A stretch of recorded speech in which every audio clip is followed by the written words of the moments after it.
महत्त्वाची बातमी आहे। मनी लॉन्ड्रिंग प्रकरणामध्ये सर्वोच्च न्यायालयाने छगन भुजबळ यांना दिलासा दिला आणि ईडीची याचिका फेटाळण्यात आलेली आहे। या प्रकरणामध्ये भुजबळ यांना मुंबई हायकोर्टाने दिलेल्या जामिनाला ईडीने आव्हान दिलं होतं। ईडीची याचिका फेटाळताना भुजबळ यांनी दाखल केलेल्या अटकेला आव्हान देणारी याचिकाही फेटाळण्यात आली। भुजबळ यांना या प्रकरणात 2018 मध्ये जामिनावर मुक्त करण्यात आलं होतं।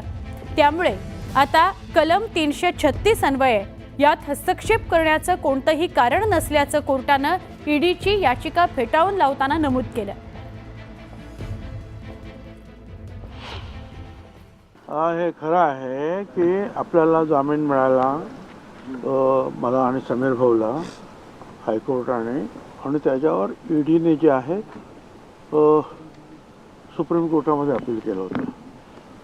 त्याच्या अगोदर आम्ही हेबियस कॉर्पस पण तिकडे दाखल केला होता।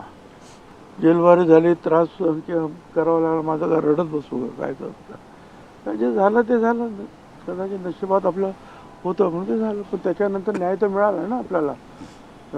एवढंच नाही तर त्या महाराष्ट्र सदनमध्ये गाडीचाही घोटाळा नाही, हे सुद्धा जे आहे सेशन कोर्टाने दाखवलं।